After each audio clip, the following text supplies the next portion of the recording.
You're listening to the Options Insider Radio Network, the home of the Options Podcast. For more quality options programs, visit theoptionsinsider.com or search for Options Insider Radio Network in your podcast provider of choice. Listeners can also access all of our programming through our mobile app available in the iTunes and Google Play stores. Select programs are also available via live stream at mixlr.com/options-insider.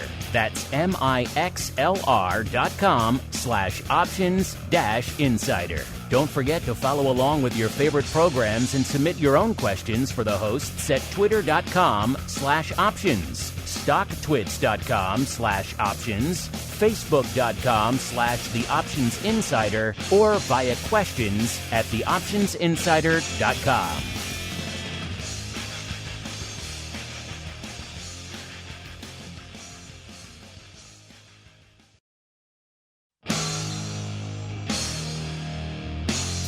And now, it's time for the show that breaks down the options market from unusual activity alerts to market analysis, strategy overviews, listener questions, and much more.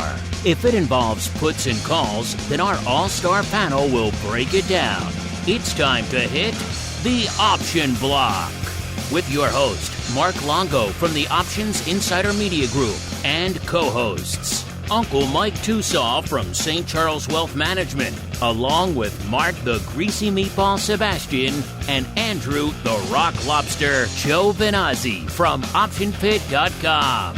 And now, get ready to hit the Option Block.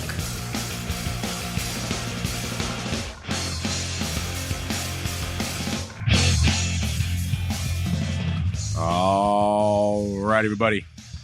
That music means we are back once again for episode 2 here of your bi-weekly options extravaganza, known far and wide, hither and yon, as the Option Block. My name is Mark Longo from theoptionsinsider.com. I will be your host, your guide, your maitre d', leading you to your options table for the sumptuous feast that has been laid out before you. If I sound a little bit better, it's because I am feeling a wee bit better today than I was earlier this week, slowly fighting my way back from the precipice that is the modern plague, listeners. But you know what? Neither rain nor sleet nor COVID will keep us from our appointed rounds here on the network. So let's get to it. No preamble today. We got a lot of business to get to, including, let's go out first to the quiet, the sleepy, the tranquil hinterlands known as St. Charles, where we are joined by the uncleest of Mikes, Mr. Uncle Mike TOSAW. How you doing today, sir? I am doing wonderful. Excited to be here as always, and even more excited that I get to go on TWIFO here in a little over an hour. Oh, crazy town. Uncle Mike, double dose Uncle Mike today. Crazy town. Let's get to it. First, let's also welcome in a man who's had a bout or two with COVID himself. He's danced with the devil. He is the Rock Lobster himself, Mr. Andrew GIOVINAZZI from OptionPit.com. Mr. G, welcome back to the program. And since the last time I talked to you, you've been on a hiatus for about 6 months. Have you gotten any more COVID? No, I haven't. I think I've gotten every strain that we could get. So,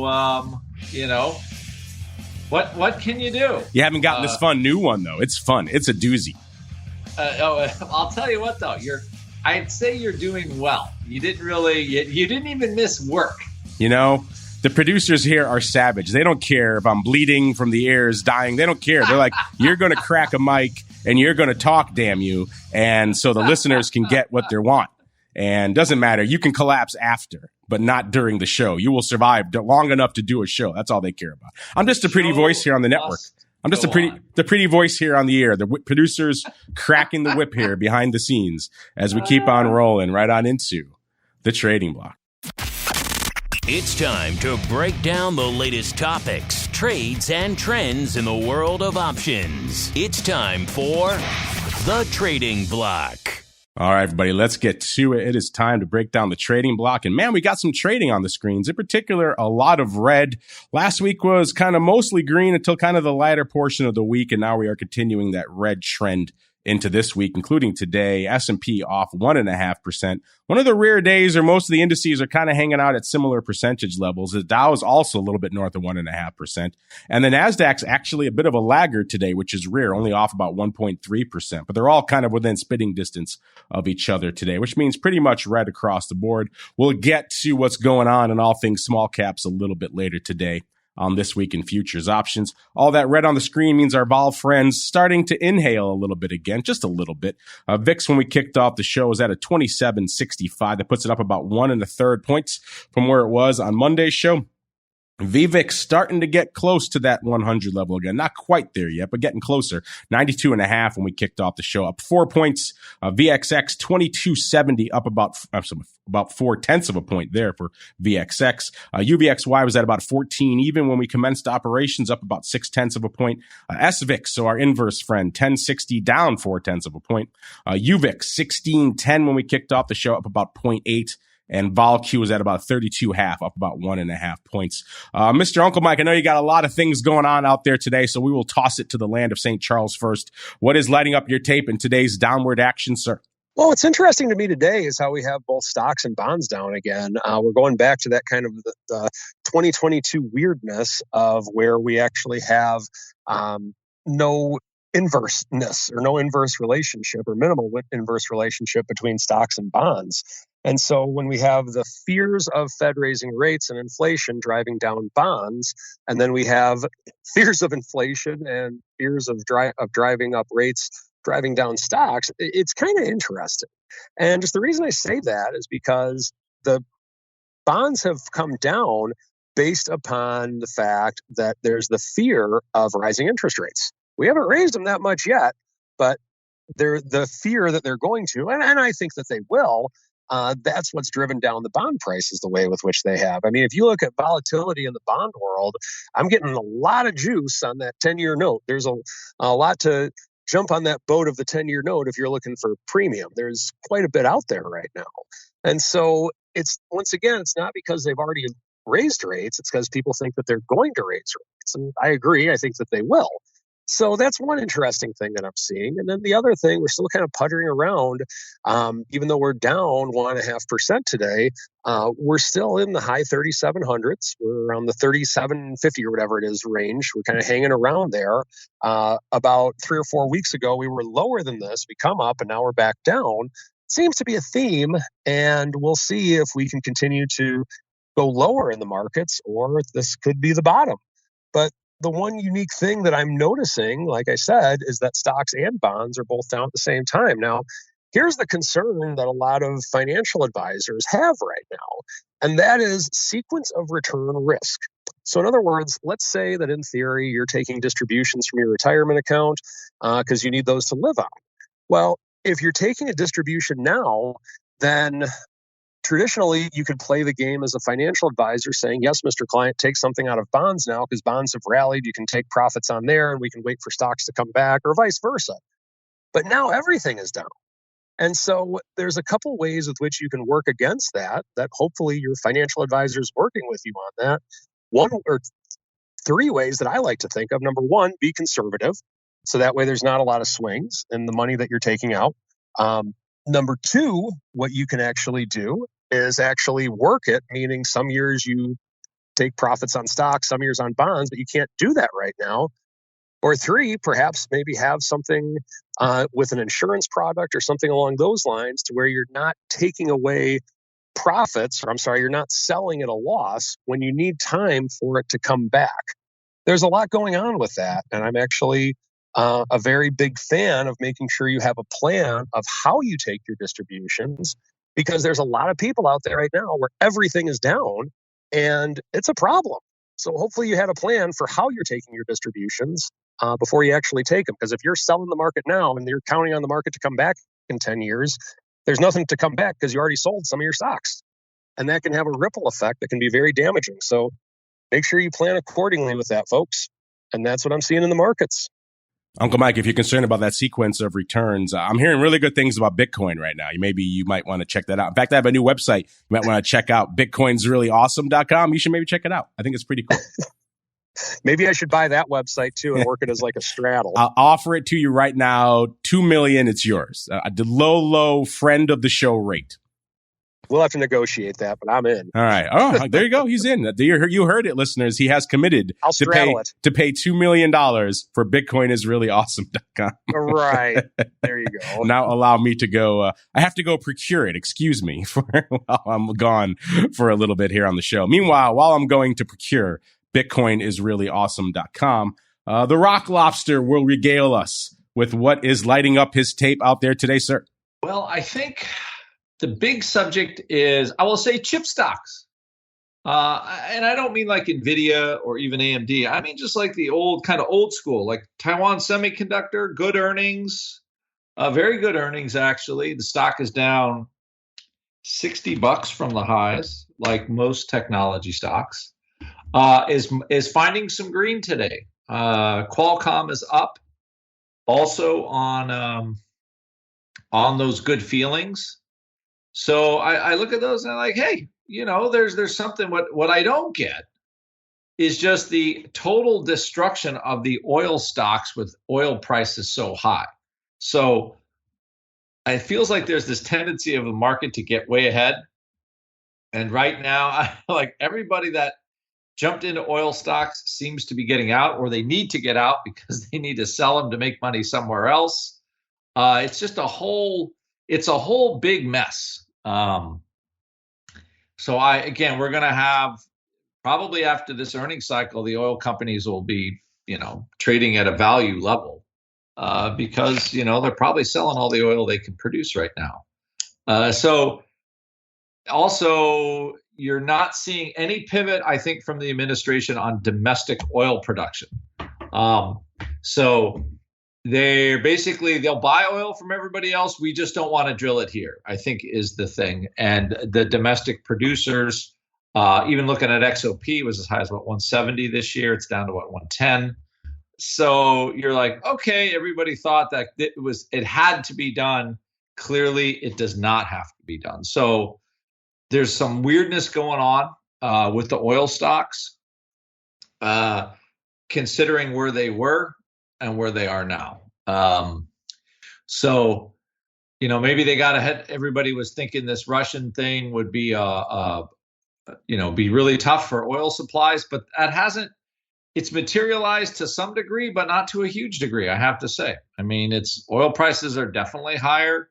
I don't know we could blame it all on the Russians at this point, because the Russians just sell it to the Indians or the Chinese. So again, weird. I think there's weird stuff going on. The fact that oil is still basically the oil stock prices, like NXOP and like XLE, they've really broken from USO as far as performance. So that's something to watch. I think it's an opportunity, buying opportunity, meaning buy the majors and short USO.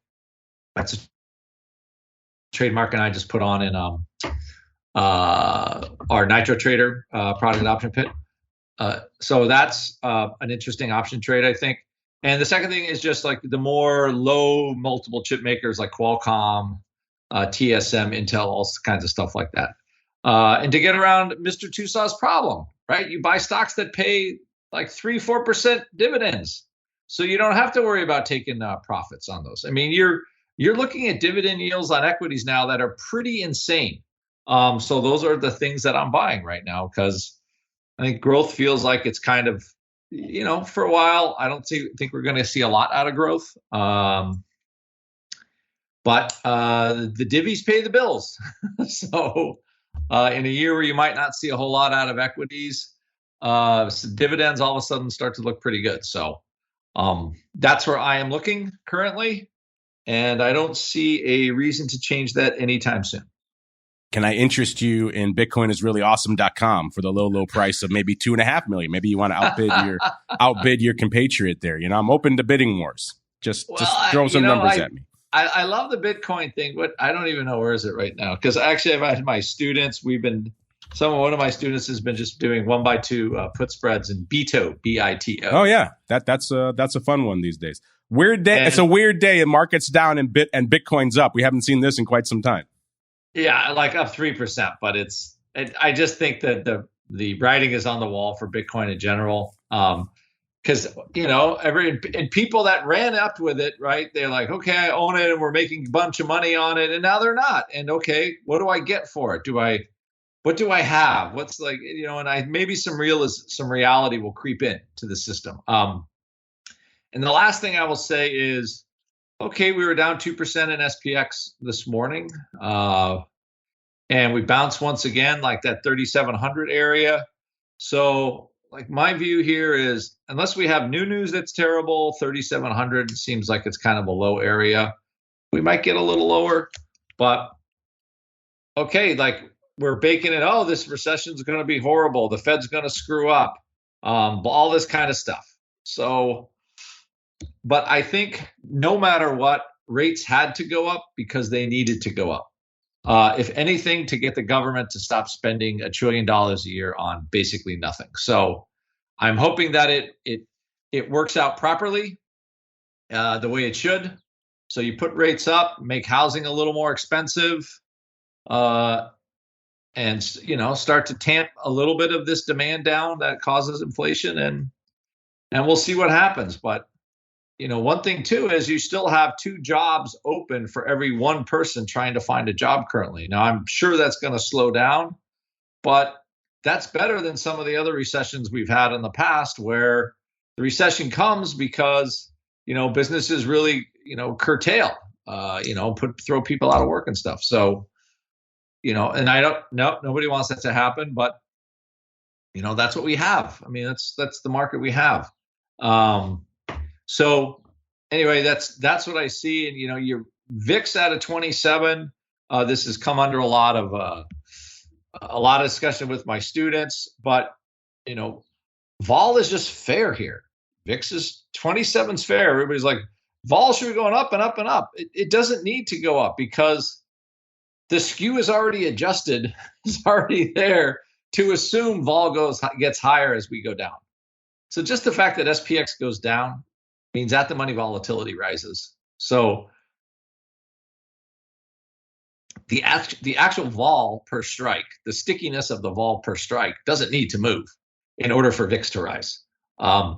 And that's where we are. So the market's going down. It can keep going down. VIX will rise a little bit. But, if we're not moving down 4 or 5% a day, right, and those moves are continued and sustained, it's hard for volatility or VIX to get bigger than it is right now. So, but at the same time, it's hard to think you see a reason that we go back to 20 anytime soon.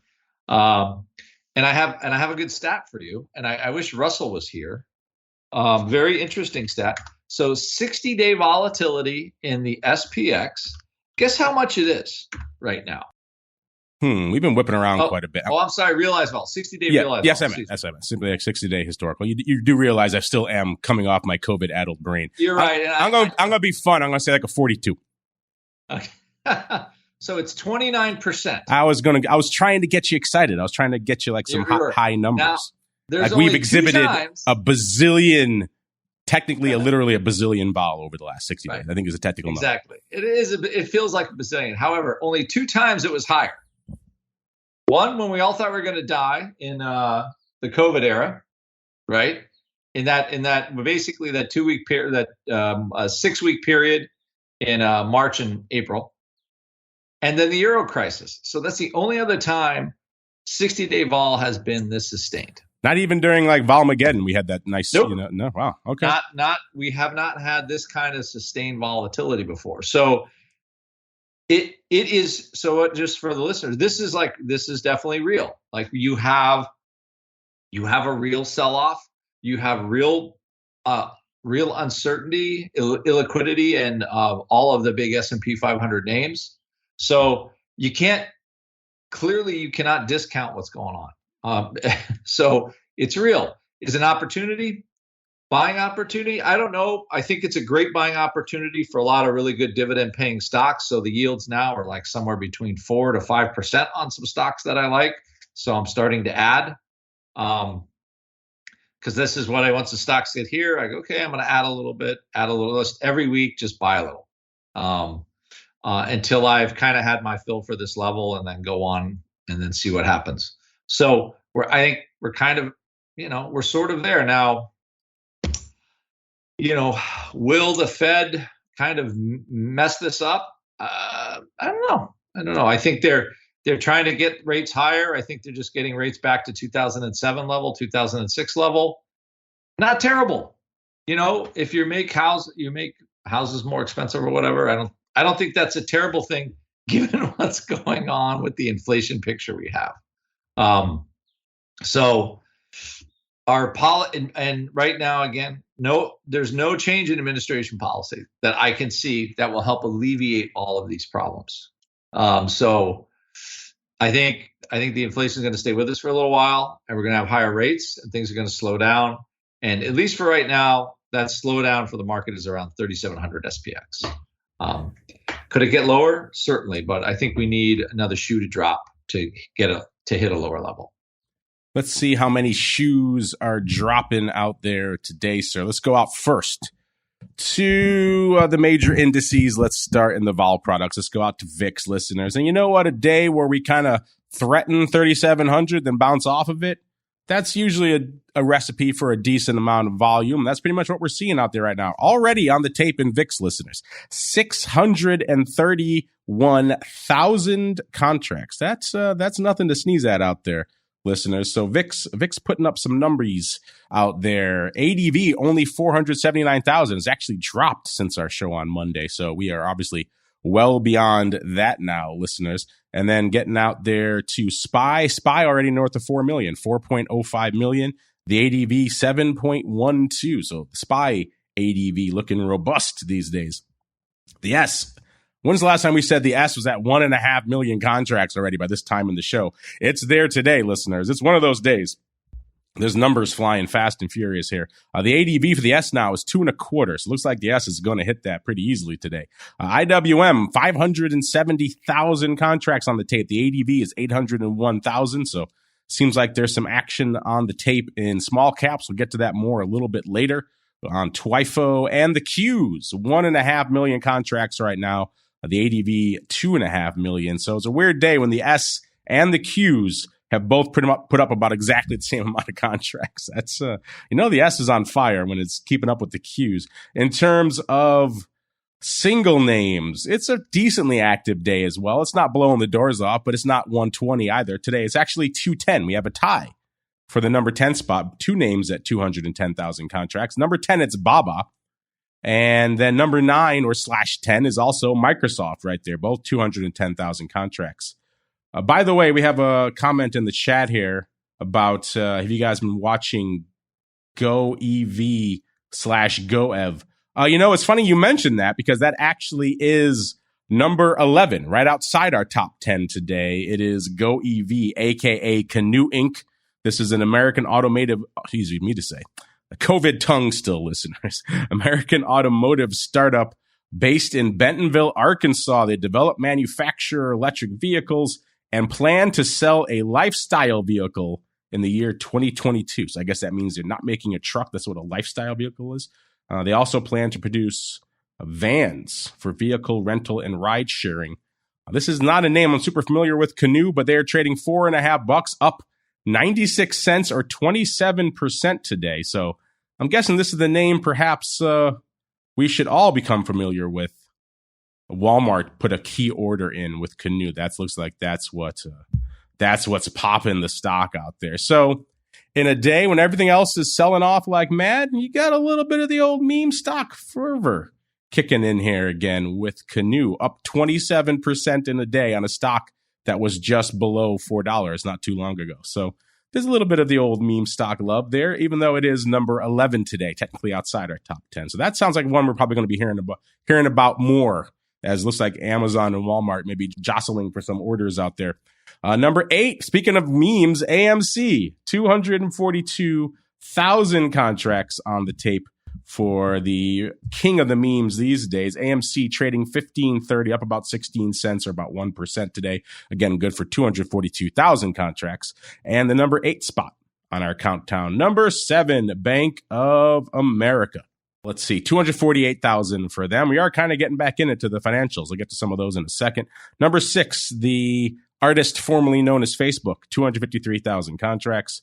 Number 5, NVIDIA, 265,000 contracts. Number 4, AMD, 326,000 contracts.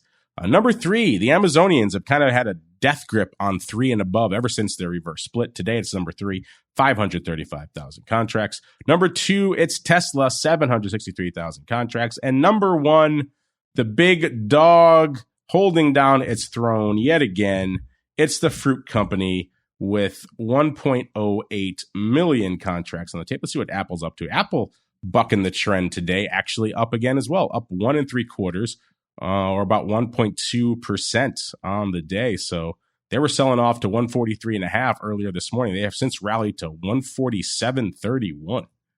Wow, that's a nice pop for Apple. I'm not sure what the worm is turning on Apple out there, but folks are liking it today out there. So Apple's kind of been the bellwether. A lot of people have been watching. They're going to keep coming for it. It's going to rally right now. It's threatening 150 again. It was trading 130 even about a month ago. So it has rallied 20 handles when the rest of the market has kind of been in a bit of a tizzy out there. It's still obviously a good ways from its high of 183 almost that it hit back, looks like in March timeframe. Excuse me.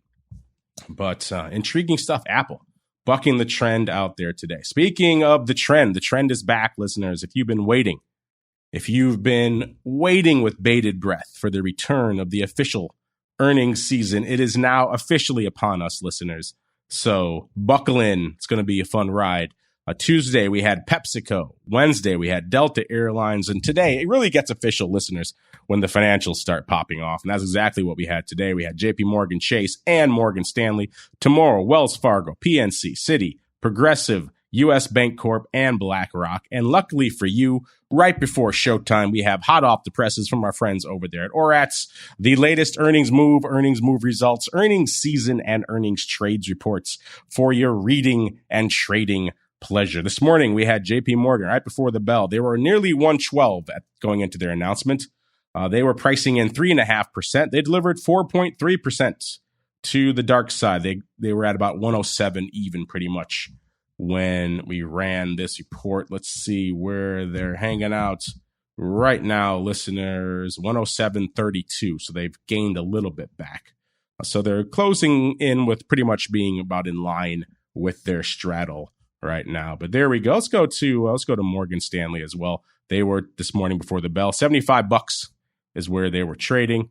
They were pricing in 4.2%. They delivered 1.6%. So they were kind of doing a whole heck of a lot of nothing, which is kind of what we have become used to in the past in earnings time. And right now they are trading at 74.25. So they've rallied about half a buck. So they have moved even less. So not a lot of juice going out there in Morgan Stanley. In terms of big names that are coming up, we got a lot of those. Citi tomorrow before the bell, listeners. 45.5 is where they were trading. They're pricing in $1.59. In the past, they've moved to $1.09.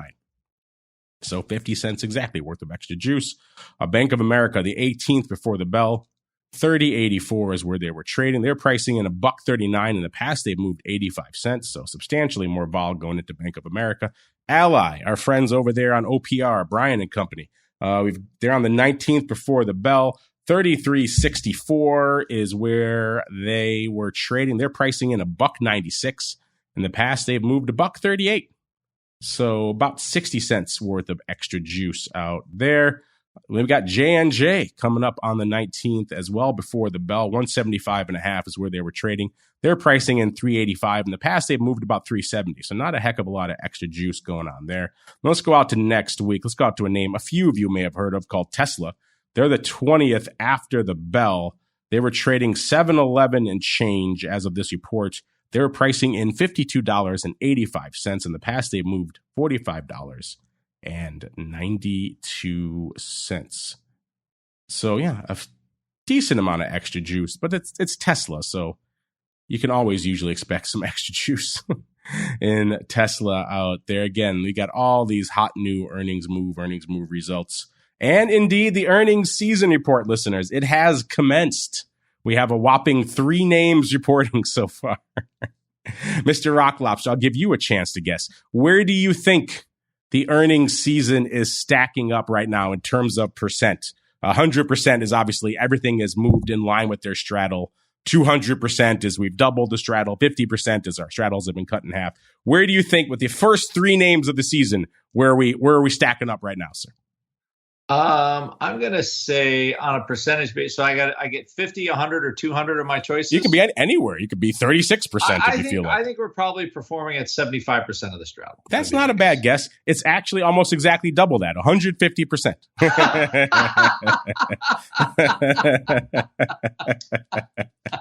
So we're blowing the doors off to start the season this year. Oh, my word. Clearly the COVID has not robbed you of your wit and sense of humor. See, that's the last thing to go, they say. You lose your sense of taste, not your sense of humor with the COVID. So, yes, three names. Read into that what you will, listeners, but at least was enough to stump the Rock Lobster. Let's go out here really quickly to the earnings trades reports. We still are monitoring 52 long straddles, 22 short straddles. I think they took a few of those off, and 42 long calendars for your trading edumacation out there. No exits or entries today, so we got the same number on. I'm sure we'll be rocking and rolling there pretty soon as well with new entries and new exits for your reading and trading pleasure. Meanwhile, though, it's time for us to unleash the beast. It is time for the Odd Block. It's time to break down the most interesting, unusual, and downright questionable options activity that's been identified by theoptionsinsider.com. It's time for the Odd Block.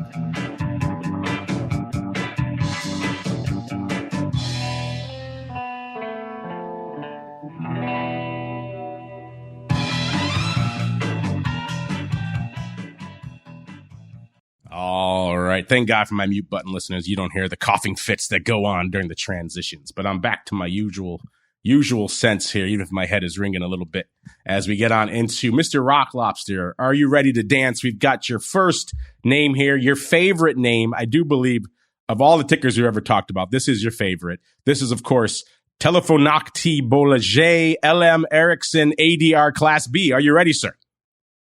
That is such a mouthful. I don't even know where to start on that one. Let's just call it Eric, ERIC. This is, of course, Ericsson. We don't want to know there. We'd use their less wieldy Swedish name. Let's just call it Eric. Trading right now, $6.76. Really quickly, we talked about it recently. If it sounds familiar, you'll see why in a second. A year ago, his name was trading 13.25. That was pretty much the high for the year. It kind of sold off to about $10 in December. Then it rallied again up to about $12.70 on February 8th. Then it gave it up again down to $7.71 on March 7th. And it's been bouncing around in this kind of $6 to $8 range pretty much ever since, obviously on the lower end of that now. And that hit its 52-week low today, actually. It did. 668 this morning. That was the 52-week low on Ericsson. So a bit of a spoiler as to what's going on out there. Because listeners, on our last show, as you'll recall on Monday, we talked about a massive put palooza in Eric. We first saw a block of 14,452 of the July 7 puts going up paper. Looks like they were probably buying those for 24 cents. Then we saw more blocks going up around it. We saw another about 5,000 lot going up, lifting the offer for 20 cents right before it. They were, I believe, a dime at 20 when they were a dime at 20. They paid 20 cents, and they kept pretty much moving this market up because they were gobbling them up. They bought another 1,000 on splits for 22.6 cents, 14,000. Total of 22,000 traded on the day. At the time, the stock was around $7.36. And it seemed like Mr. Rock Lobster, somebody was really not feeling a lot of good things happening for Ericsson over the course of this week. They had earnings coming up today as well, so that's also maybe probably why they were a little bit concerned.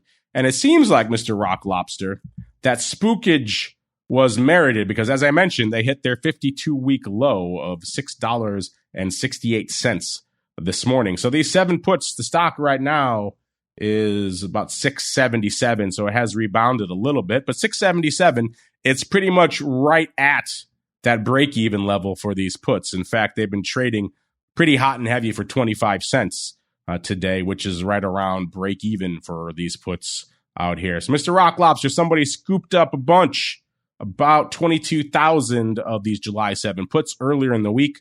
They have earnings. Earnings are clearly no bueno, and the stock kind of falls out of bed. And now they're sitting on some puts that are kind of just barely in the money. What are your thoughts, and what do you think they should do with these bad boys now that they've gotten the move that they've gotten, sir? Well, you know what I realized is if you want to be in the 5G game, probably better. It's more profitable to make an app than actually make all the gear to make the 5G networks go. So you look at a stock like Ericsson and Nokia and all these producers and Cisco, and wow, all this 5G stuff is great for everybody, but all their stocks are in Palookaville. You know what I mean? So I would just say this one. This is the news is bad, and this is as low as you go. So personally, I would be looking to hit some of the exit on these bad boys. I try to get out of them a quarter, but it's just that you're not, this isn't a very volatile stock. And if you're not getting the move at this point and you own these bad boys, I think you want to try to be getting out. I mean, look, because it's right there at the strike. It's probably one of the worst places, that the trade can be. But I would start to look for the exit somewhat at this point. Yeah, you got to be getting the heck out of Dodge right now. You're hovering at the strike, so you're just decaying like a madman. It seems like we've seen the extent of the downside move, and once we've seen that, that's it. The vol comes cratering in. Yep. I just happened to look while you were talking to see if our friend is taking that advice, if they are dumping these, and unfortunately, only 1,063 have traded today, Mr. Rock Lobster. So it seems like they're holding on for dear life. I'm not sure what for. They got one more day to go. They could be laughing all the way to the bank at us tomorrow, Mr. The stock could be $5.20 tomorrow. Who knows? But yeah, I think if past is prologue, listeners, you got to start getting the heck out of Dodge, at least of some of these.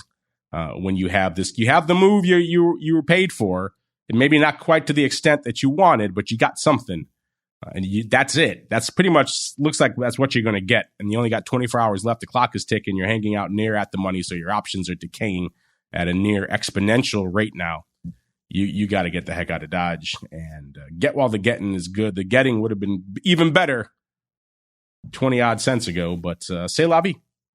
Start getting out now, folks. They only got 1,000 off. So I would hate to have this move happen and they waste kind of all their money, but we have seen this movie before, unfortunately. Perhaps we are sitting on that one yet again. Let's go out to another name that we've talked about before, Mr. Rock Lobster. It's been a little bit, though. This is Rio Tinto PLC. This is an ADR out of the UK. Ticker symbol Rio. I haven't talked about good old Rio in a while. Let's see. Trading $54.35 right now. A year ago, it was trading 85 3/4. Hit its high for the year of $89.50 on August 3rd. Then it gave up the ghost pretty hard, got down to about $60 on November 17th, before rallying again all the way up March 3rd, hit 84 again, hung out there for a little while, sold off again in May to $65, then rallied yet again on everyone's favorite day, listeners. June 8th, hit 78.5. And that was kind of it for this name. Ever since then, it's been straight down to where it is right now, $54.35. Another name that looks like it touched, yeah, it did. It touched its 52-week low this morning of $54.22. What did we find out here? More crazy put paloozas as the stock is giving up the ghost? No, looks like it is the opposite, listeners. Someone's deciding, you know what? This Rio has been beaten up far too much. It is time for some old school meme stock upside. In particular, it's the July 56.88. I love these strikes. Obviously, there was a corporate action out here, listeners, maybe a divvy. They picked up about 3,000 of these for 25 cents, just straight lifting the offer. That's a 73.5 vol. The stock was, let's see, where was the stock? The stock was a little bit higher. The stock was 54.78 when these went up. And then they came back in. They liked them so much, they did about 5,000 of these today. So, Mr. Rock Lobster, this is kind of a bit of a warm fuzzy. It's kind of old school paper from like a year ago. Everybody was just buying calls and everything. This time it's folks loading up on about 5,000 of the easy for me to say, 5688 calls in Rio Tinto PLC. What say you, sir? Again, the commodity stocks look a lot like the oil stocks, just smeared beyond all recognition. So I'm looking at commodity stocks. I'm like, wow, they're super cheap, right? They look super cheap. And I think they could be quite a bargain if the globe can digest this huge, it's kind of like a snake digesting a frog after this COVID, of this huge amount of debt all these countries took on for these COVID policies. And right now, everybody's like, we're going to be in a recession, and it's going to be horrible, and it's going to be long, and it's going to be terrible. I guess so. It's certainly possible. I don't think this is a bad idea, although this is a very difficult market to buy calls in and win. You have a high vol, like I said before, high realized vol. You're not really getting a trend one way or the other. We're stuck between 3,700 and 900, and they're buying short-term 5688 calls in Rio, paying 25 cents. Yeah, they're not giving themselves a lot of time to work. They are not, and it doesn't mean it can't. But you're going to need a pretty solid rally to make these things pay.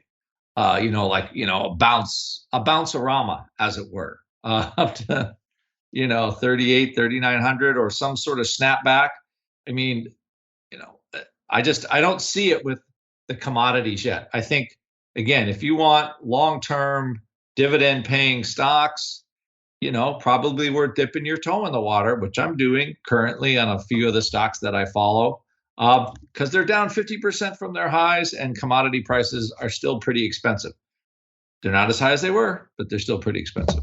So again, when you have high vol, I would say if you're going to make money buying calls, it's going to be short term, because you get that one pop that one day, where Rio just goes, whoop, it's up $4.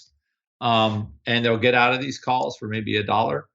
So they got the shot, but they're already down 15 cents. So that does not pass our first option block sniff test of, you buy calls one day and you're already down 50% on them. That doesn't bode well. Or down 40% does not bode well for your future prospects. Well, how do you like the prospects of rolled aluminum, sir? Because that's where we're going next. Yep. We're going back to our old friend, our old favorite, Constellium SE, ticker symbol CSTM, the global manufacturer of rolled aluminum, listeners. It's that time. We talked about these a little while ago on the show, about a week ago, overwriting in Constellium, ticker symbol CSTM, listeners. We talked about someone dumping quite a few, 18,683 of the July 14 calls, pretty much crushing the bid for about 22 cents. The stock at the time was $13.44. So these were straight up out of the money calls. It was about a 57 vol. We didn't hate this. This was kind of just harvesting a little bit of the old near-term premium. And then if you had some stock to go, you didn't mind dumping it. You weren't too upset about it. Let's see. Over the past year, Constellium was $18.70 a year ago, rallied up to its high for the year on September 3rd of about $21.60. And then it kind of hung out in that high teens, low 20s range for pretty much the rest of the year. Started trending south around March, got down to about 15.5. And then tried rallying again on June 8th, actually, of about $17.5, and that was kind of the near-term high. Then it kind of gave up the ghost. Sold off to $11.79. That was this low for the year on June 23rd. Has since rallied a little bit, got up to $13.5 before kind of trending back down to where it is right now, $12.77. So this person wasn't playing around. They were getting their near-term 22 cents, and they weren't thinking that Constellium was popping anywhere near the 14 handle. And like I said, right now the stock is $12.77. So it looks like it is trending in their direction. The stock has dropped 70 odd cents from where it was when they wrote these calls. So the stock needs to pop quite a bit in the next session or so. It doesn't seem like it's going to happen. These calls are obviously still open. So it looks like this is going to work out. They're going to make a nice, cool, about 400 grand, Mr. Rock Lobster. So a little bit more than your significant others. You can get almost 2 Ferraris for this, sir, if you play your card right. Maybe one's used. Which is the magic of the buy right? You have a market like this. Market goes up, market goes down, and you write your calls and you make your money and you go on. So I think buy rights are great to do in bad markets, and they're not good to do in bull markets. That's my own personal thoughts on that. So there we do. Somebody is going to have, some lucky girlfriend is going to have 2 nice looking Ferraris in their driveway from this. You don't know. Could be a nice kept man hanging out as well, saying, "Woohoo, Ferrari!" You never know. You never know out there, sir. We don't judge. You know what? Ferraris you're right. For all. It's like Oprah. Right. You get a Ferrari, and you get a Ferrari. It's 2022. You get a Ferrari. Girlfriends, boyfriends, they all get the Ferraris. Everyone gets a Ferrari. You know what, listeners? You get to ask your questions. It is time for the mail block. It's time to take your seat on the All-Star panel as we read your emails, tweets, Facebook messages, website comments, and much more. It's time for the mail block. All right, everybody, welcome to the mail block, the portion of the show where we take your questions, your comments, your insights, your pearls of wisdom. We got offers in the chat to offer me 2 million Shiba Inu for my BitcoinIsReallyAwesome.com. I don't think I'm going to take that because that's about, a couple of cents. But I appreciate the offer nonetheless. We have our question of the week rearing right now. It's time to spread your options trading wings. In particular, which spread with wings is finding its way into your trading arsenal right now? I gave you 3 choices plus the infamous other: Iron Condor, Iron Butterfly, Traditional Butterfly, or Other. And we are joined once again by the uncleest of Mikes, Mr. Uncle Mike TOSAW. Mr. Uncle Mike, sir, which of these spread with wings do you think is lighting up our audience's tape right now? I'll say for the audience, the Condor. For me, you know what? I'm thinking Iron Butterfly right now. I'm just in an Anagata Davida kind of mood. Look at you, Ironfly. Have you ever actually traded an Ironfly? Not often, but I have. I'm not much of a fly man, but I do them. I was going to say, I do them at don't times. see you as a huge Ironfly guy, but hey, you never know. I'm always willing to be surprised. Mr. Rock Lobster, same question for you. Iron Condor, Ironfly, Butterfly, or Other? Which one are you voting for? Which one do you think our audience is voting for? Actually, does the audience know they're all the same trade? It's just you change the strikes? That's pretty much what they are, yes. Yes. Okay. Anyway, I am saying our audience is going Iron Condor. Myself, I have Iron Butterflies on currently, so that's what I'm going to say. All right, let's see what the folks are up to out here. And you got about a day left, listeners, in our question of the week. And Iron Condor kind of ran away with it early. It is starting to fade a little bit. Butterflies starting to come up in the rearview mirror there. Iron Condor is still winning right now with about 43% of the vote. But right behind it, Butterfly, number 2, with exactly a third, 33.3% of the vote. Then we got third place is Iron Butterfly. So Traditional Butterfly is second. And then Iron Butterfly is third. And then Other, the infamous Other, about 5% there, listeners. You got about a day left. Make your voice heard if you agree or disagree with that assessment. Let's go to this question, kind of a bit of a left field one from Nantic. He wants to know, where is the true capital of options trading in the U.S. now that people can trade options from anywhere? I guess that's an interesting thought kind of question. But yeah, traditionally, obviously, the capital for options and all derivatives in the U.S. and around the world has been Chicago.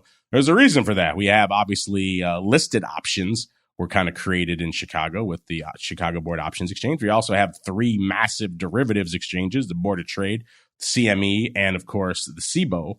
So from any perspective, from volume, from certain products, whichever way you want to look at it, however you want to slice that pie, Chicago was and is the big dog. So it remains that way from an ecosystem, infrastructure. It's all still there in Chicago to a greater extent than anywhere else on the planet. But that said, there are other ways you can kind of slice that pie now, including Mr. Rock Lobster. You weren't on the show on Monday, but Uncle Mike was asking. We did our mid-year checkup for the Google Trends data, how options trading, all those kind of traditional search terms, how they are shaping up for the middle of the year. And we did our check-in for the number one options search destination in the U.S. And, Maine had that spot, and then you kind of relinquished it. And Uncle Mike was asking, where is the new hot spot? So we did some research. We revealed the answer on Monday's show, so I want to ask Uncle Mike.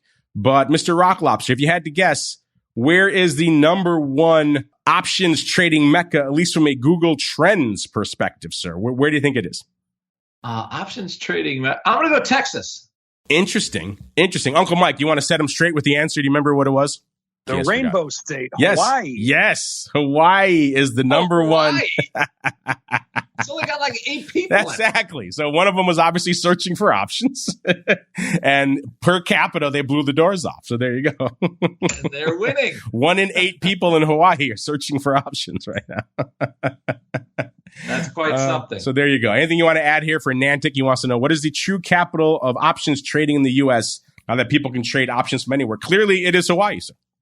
Yes, Hawaii, but Chicago is always the capital. Even though the SIBO is no longer at the old SIBO, it's at this new fancy building. I have to say though, I can't even imagine how much they spent to redo that post office building above Congress Avenue in Chicago. It's impressive. It's impressive how much dough they put into that thing. So anyway, I'm going to still say it's Chicago for right now, until of course Citadel leaves. Yeah, that old post office has been like the largest piece of, downtown real estate that has been empty and fallow for decades. They couldn't fill that thing. So I'm guessing SIBO didn't shell out a lot of their own hard-earned cash. I'm guessing the developers in the city probably kicked in a bunch to keep that spot viable. That was going to be a million things. That was going to be a downtown casino. That spot is enormous that they're in, which ironically is right down the street from our studio, listeners. So the SIBO moving even closer to the Options Insider empire. Mr. Uncle Mike, anything you want to add here for Nantic? He wants to know the true capital of the U.S. options trading, which is clearly, we've all decided, Honolulu, Hawaii.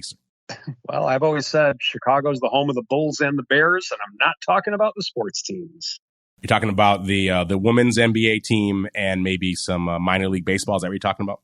No, try again. Oh, I'm close. I think I'm in the ballpark there. I'm just throwing the puns out like crazy here in my COVID-addled brain here, listeners, as we keep on rolling. Yes, obviously Nantic. From most perspectives, it still remains Chicago. But if you're the guy or gal who's out there on your back porch or on the beach with your tablet or smartphone and you're trading it up there, then for your perspective, it's right there. And as long as you're having fun and doing all right, who am I to judge? As we keep on rolling right into our final segment, it is time to go around the block. It's time to tell you what we'll be watching on our trading screens until the next episode. It's time for Around the Block. All right, everybody, welcome to Around the Block, the portion of the show we break down what we're keeping an eye on for the rest of the week into the weekend. Let's start with the Uncle List of Mikes. Mr. Uncle Mike, sir, a lot to unpack. We didn't even talk about the apocalyptic inflation numbers that were coming in earlier this week that seem to be spooking everybody these days. What are you keeping an eye on for into the weekend until we can gather here together on Monday's show, sir? I'm just watching the numbers of the S&P, seeing if we make a new low. I'm not sure if we will or not, but just watching that at this point. All the news and all the craziness is out there. So what's the actual money going to do? That's what I'm watching.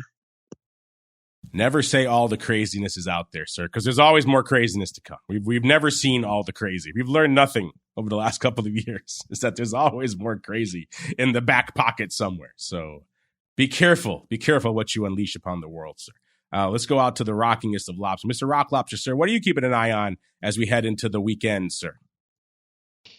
Again, I would say, okay, how are the earnings going to be? We've got another, we're getting hot and heavy here into the first week of August when earnings season essentially ends.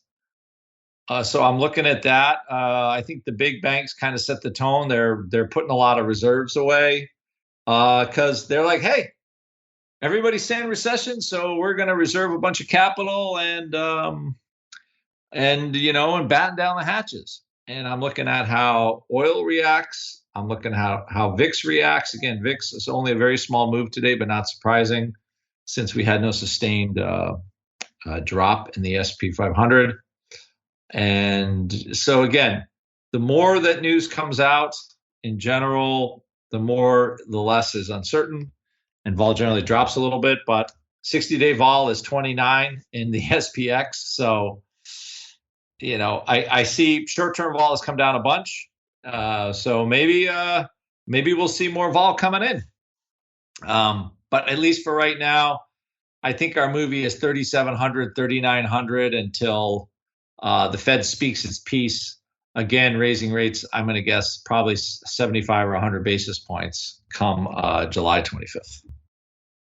All right, and that's going to do it for us here on the old option block today. But if you need more in your ear holes, never fear. We'll be back in a little bit. In fact, I do believe I'll be joined by the uncleist of Mikes, Mr. Uncle Mike TOSAW, to break down the wild world of futures options in about half an hour.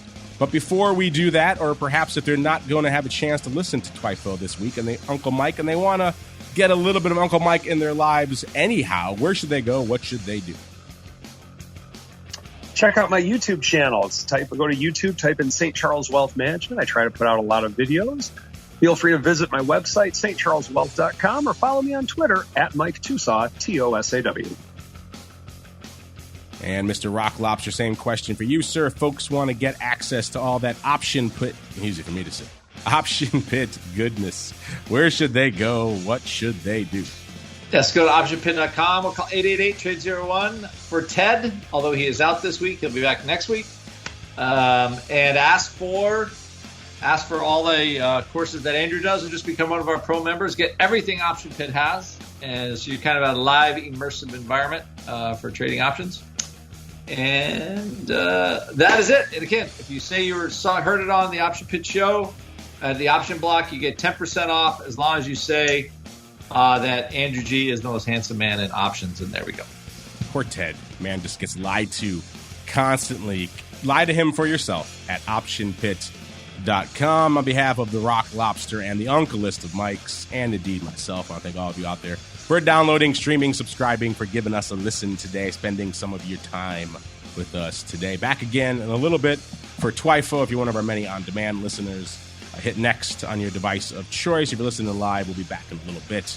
Pump some fun stuff in there. We'll be back in a little bit for some live TWIFO goodness. Back again tomorrow, noon Central, 1 p.m. Eastern for volatility views. Then after that, for all you cool kids in the secret club, back again for options oddities after that. Then we're all back again next Monday. Another episode of The Option. Stay safe out there, everybody. You're listening to the Options Insider Radio Network, the home of the Options Podcast. For more quality options programs, visit theoptionsinsider.com or search for Options Insider Radio Network in your podcast provider of choice. Listeners can also access all of our programming through our mobile app available in the iTunes and Google Play stores. Select programs are also available via live stream at mixlr.com/options-insider. That's mixlr.com/options-insider. Don't forget to follow along with your favorite programs and submit your own questions for the hosts at twitter.com/options, stocktwits.com/options, facebook.com/theoptionsinsider, or via questions at theoptionsinsider.com.